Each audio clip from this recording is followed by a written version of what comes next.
Ethical question. Is the church, in its involvement in politics, violating the provisions of the 1987 Constitution regarding the separation of church and state? Ikaw, Kristiyano, naiiskandalo ka ba kapag ang inyong pari o pastor sa gitna ng isang service ay magpapahayag ng mga isyong pampolitiko bilang kasama sa katuruan? Isa ka ba sa mga parokyano na kapag humilya na ay lumalabas muna dahil ayaw marinig ang mga sinasabi ni Father? O di kaya, pag nakita mo pa lang si Bishop Soc Villegas sa social media, pumapasok na agad sa isip mo ay, dilawan yan. Hindi mo na pinapakinggan. Sa gabing ito, hinihingi ko po ang inyong kabukasan ng pag-iisip sa aking mga researches tungkol sa paksang ito. Ang simbahan at politika sa Pilipinas, batas ng simbahan, canon law, batas ng lipunan, 1987 Constitution, ang framework na pagdidesisyon ng moral, si Judge Act, ang mga katungkulan ng Kristiyano, Catholic social teachings, mga tungkulin ng mamamayan, preamble of the Constitution. Kung ikaw ay kaedaran ko, marahil kilalang-kilala nyo ang taong ito. Ngunit kung ikaw ay nasa henerasyon ng mga pamangkin ko at ng mga students ko, kung hindi mo man siya naaral sa history, marahil di mo na siya kilala. Siya lang naman ang taong nagpasikat sa Pilipinas bilang tagapanguna sa kauna-unahang peaceful bloodless revolution in the world through people power. Yun ang panahong nagpatawag si Marcos Sr. ng snap elections within 2 months. Long story short, apparently nagkaroon ng mga armed struggles, patayan at malawakang dayaan na hindi na rin kinaya ni na Minister Enrile at General Ramos kung kaya sila mismo ay humingi na ng tulong sa simbahan.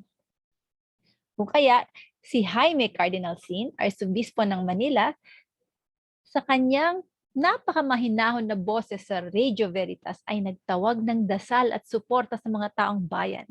Only through prayer that we may solve this problem. Support our 2 good friends, General Ramos and Minister Enrile at the camp. That violence and bloodshed be avoided.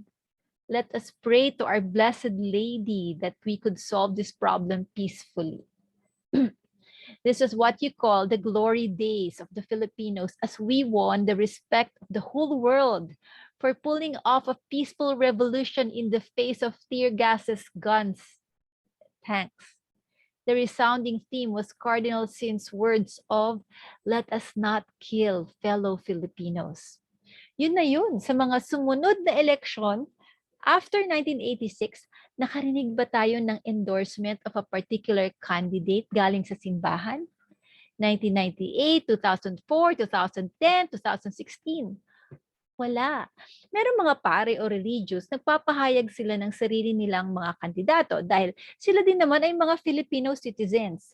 Mga mamamayang may karapatang bumoto at may karapatan ding magpahayag ng kanilang preferences. Pero nakarinig ba tayo na sa pinuno ng simbahang katolika ng endorsement? Busisiin natin, bakit atubili ang mga kaparian at ang simbahan na mag-endorse ng kandidato? Dahil ito ba ay bawal? Tingnan natin ang batas ng simbahan o ang canon law. Ang canon law ay batas ng simbahan para sa guidance sa lahat ng mga activities ng mga Katoliko papunta sa misyon ng simbahan. Dito makikita ninyo ang canon 285 para sa mga ordinary na pagkakataon. Hindi daw pwedeng tumakbo ang mga pari sa eleksyon. So no secular public office. Pero hindi pinagbabawalan ang mga pari na magsalita o bumoto sapagkat sila rin ay citizens. Ngunit, ang Canon 287 naman ay sa mga hindi karaniwang mga sitwasyon. Unless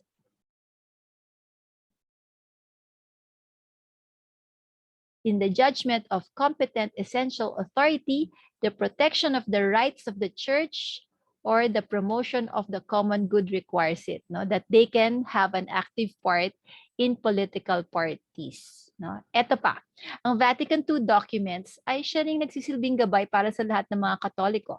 Sa Gaudium et Spes 74, sinasabing pwedeng makisawsaw ang mga kaparian bilang mga citizens sa politiko sa mga pagkakataon na kung merong mga abuso ng kapangyarihan. It is legitimate for them as citizens to defend their own rights and those of their fellow citizens against abuses of this authority within the limits of natural law and the law of the gospel. Pero ang choice pa rin kung sino ang dapat mamuno ay nakasalalay sa pangkalahatang mamamayan. The appointment of rulers are left to the decisions of the citizens. Pero ito ang malinaw. The church cannot encourage the formation of narrow ruling parties which usurp the power of the state for individual interests. Ito yung justification together with Canon 287 kung kaya si Cardinal Sin ay tumulong upang mapatalsik ang mapaniil na rehimeng Marcos. Ngunit hindi lang sa kanyang sariling pagpapasya, ito ay kasama ng mga mamamayan. Balikan natin ang Canon 287 sa Tagalog, mas maganda, pwedeng sumali sa politika kung una, para sa proteksyon ng mga karapatan ng simbahan or protection of the rights of the church. Ikalawa, para sa pagtataguyod sa ikabubuti ng nakararami, common good. Sana po malinaw po sa atin ang batas ng simbahang Katolika paukol sa politika. Meron pong separation of church and state sa mga ordinaryong pagkakataon, ngunit kung ang common good at rights ng simbahan ay nakasalalay, pwede nang sumali ang mga kaparian. Punta naman po tayo sa saligang batas ng Pilipinas. Ito po yung tanong natin sa umpisa. Lumalabag ba ang simbahan sa saligang batas? Paukol sa paghihiwalay ng simbahan at gobyerno? In the 1987 Constitution, here are the ones mentioning clergy and the religious.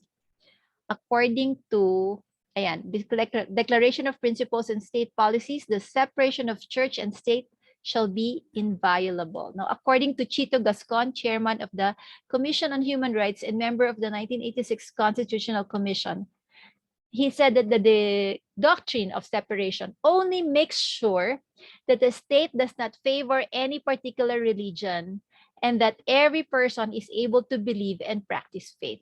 Yun lang yun. So here are the other provisions mentioning clergy and the religious sector. So religious denominations shall not be allowed to register with the COMELEC. No, they cannot sit as party list representatives, and they cannot receive public money except when they are directly hired by the government. So essentially, the prohibition for priests to run for public office is not from the Constitution, but from the canon law. So idagdag ko lang na yung tungkol sa freedom of speech. Essentially, ang mga kaparian at religious bilang mga Filipino citizens ay may karapatang magpahayag ng sarili nilang saloobin. So, lumalabag ba ang simbahan sa saligang batas paukol sa paghihiwalay ng simbahan at gobyerno? Hindi po, dahil wala namang nakasaad sa saligang batas. So actually, ang prohibition ay ang pagsali bilang isang grupo, kung kaya pwedeng tumakbo sa public office ang isang pari bilang isang citizen ng bansa ayon sa saligang batas. So the prohibition for priests to run for public office is not from the Constitution but from the canon law. Nasabi ko na pala yun. Okay. So, eto uli, yung Canon 287, no? Proteksyon ng mga karapatan ng simbahan at pagtataguyod ng common good. Ngayon naman ay nais ko kayong bahaginan ng isang simple at practical na framework upang mag-analyze ng mga sitwasyon. Ang See, Judge, Act ay galing sa panulat ni Joseph Cardinal Cardign bilang isang framework ng liberation theology. Ito ay ginamit din ng South African Bishop Desmond Tutu, Nobel Peace Prize, South African activist, at ni Nelson Mandela, the first Black president of South Africa. From the words itself, See, magmasid. Judge, tama ba o mali? Act, ano ang kailangan gawin? So nais kong umpisahan sa napaka-popular na term ngayong eleksyon. Sa news ko laging naririnig to, itong historical revisionism. Apparently, ito daw ang estratehiya ng mga Marcoses at Dutertes kung bakit sila namamayagpag sa mga surveys, no? Historical revisionism is the reinterpretation of a historical account or narrative based on actual facts and authenticated evidence. Pero recently, nakita ko sa statement ng SEAP, mamaya i-discuss ko to more, historical distortion naman daw. Kaya sila umaalma na, no? So how do we define historical distortion? When historical accounts or narratives are changed to suit a personal agenda, it involves disinformation and lies to change history. So, tingin natin, ano nga ba? Balikan natin ang story ng EDSA. The whole world was watching. Ayan, the whole world was watching, no? And actually, in the Guinness World of Records, Ferdinand Marcos Sr. got the title of the greatest robbery of a government. Pero ang fake news. Binaliktad, no? Guinness World Record, no? Ano daw, the world's most brilliant president in history. Si Lee Kuan Yew, no? Ito ang sabi niya. I answered that Marcos might have started off as a hero but ended up as a crook. No? Marami pa siyang sinabi, no, tungkol sa bakit ba 'tong mga Pilipino, no, pinaalis through a peaceful revolution, and then he will end up in a having a national burial. Nakakatawa, 'di ba? I admit that fact-checking for these summary numbers from Rappler was not so easy, no? Ito ang mga data. It's not even easy for me as a doctoral student, but di mas lalo na sa classes DNE. So ito makita natin, no? Yung GDP nung time na ni Marcos, yung martial law, ayan, there was a drastic drop. Tapos ang debt naman, wow, talagang nag-shoot up siya. And Philippines was actually considered the sick man of Asia, no? Tapos after a while talaga hindi makabawi, no? Kasi sa sobrang laki ng debt dito, hindi makabawi-bawi. Pero anong lumalabas sa ating mga fake news? Ito raw si Ferdinand Marcos sabi, if I stole money from the people, why is the Philippines the richest country next to Japan during my regime? O, wrong grammar pa, di ba? So, paano magiging richest country next to Japan when it was even considered the sick man of Asia with a drastic drop of per capita GDP and a drastic increase in debt to 16 billion? One cannot help but think, eto pa, Imelda Marcos was guilty of draft. 7 counts of draft, but until now, she still roams free. No? Whatever happened to this graft conviction? And the world is watching. So now you can see one after the other, many church-based groups have started to endorse Lenny Robredo. No? Groups like the De La Salle Brothers, Ligaya ng Panginoon, and recently, Couples for Christ. Look, for the first time in 40 years, Couples for Christ is endorsing a candidate. And bishops have also been giving their blessings to lay groups supporting Lenny. But just recently, it was not just a blessing, but an endorsement from Cagayan de Oro Archbishop Jose Cabantan, citing truth over lies and common good. And now let us look at the See Judge Act framework employed by the Catholic Educational Association of the Philippines. Okay, so see, nakita nila, no? Candidates behind lies, authoritarianism, dysfunctional leadership in government, rampant human rights violation, China's aggression against inside Philippine territory, culture of impunity, traditional and patronage politics. No? Kitang-kita. No? And judge is checking, no, if it's right or wrong, if it's the truth or not, no? But see, there's historical distortion, etc., versus the truth and values of democracy, society, social justice, and integrity, no? So basically, Catholic social teachings. So what was their action? No? The moral choice that they said was to take a prophetic, non-neutral, partisan positions on behalf of gospel values. No? Reject candidates with platform of lies depicting Marcos dictatorship as benevolent. No? Ito yung historical distortion na sinasabi. No? After nating mapatalsik, ang lumalabas ay glory days pa daw ang Marcos dictatorship. So they're rejecting that. And then support for candidates with the following qualities. No record of corruption, proven competence in participatory governance, transparency and accountability in public service, love for the poor and their empowerment, ability to sacrifice for the sake of the common good, readiness to fight for values of truth, social justice, and democracy. Kilala nyo na yon, di ba? If you read the statements of those groups who have openly endorsed the Leni Robredo candidacy, the most common reason is the rejection of the platform of lies of the Marcos Duterte camp. Kung kaya't ngayon sila yung namamayagpag sa mga surveys, and mostly from the classes D and E.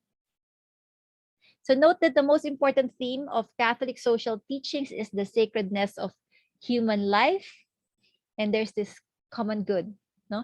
So this is just a reference point of the set of values of the Catholic Church. I'm not going to discuss this tonight. And here I have come to my last topic. Ano ang mga tungkulin ng isang mamamayan? Tayo ay dumako sa preamble ng ating saligang batas. No? Ating basahin ng sabay-sabay. Kami, ang nakapangyayaring sambayanang Pilipino, na humihingi ng tulong sa makapangyarihang Diyos upang bumuo ng isang makatarungan at makataong lipunan at magtatag ng isang pamahalaang nakakatawan sa aming mga mithiin at mga lunggatiin.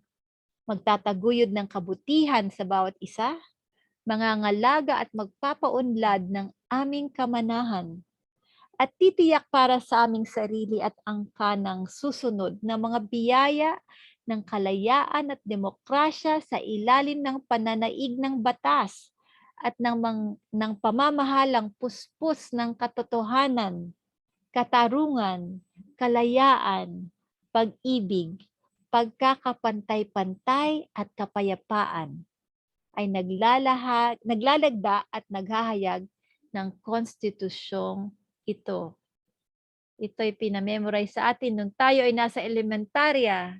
Hindi ko lang alam kung hanggang ngayon, pero nung time namin, pinamemorize. Magandang maalala natin. So nice kong tapusin ito sa isang hamon mula sa Ateneo de Manila Theology Department. Isang kakalabas lamang, sabi, dapat nating hanapin ang katotohanan. Sapagkat kung walang pagtitiwala at pagmamahal sa kung ano ang totoo, walang panlipu ng konsensya at pananagutan. Hungkag ang pagkakaisang taliwas sa mga prinsipyo ng mabuting balita. Alalahanin ang mga mapanganib na alaala ng kalupitan ng batas militar. So, kay Leni Kiko tayo magtaya ngayong halalan, hindi na sapat ang mangarap. Kailangan na magtaya para sa Pilipinas, karapatan natin mabuhay na angat dahil sa gobyernong tapat. Maraming salamat at magandang gabi po sa inyong lahat.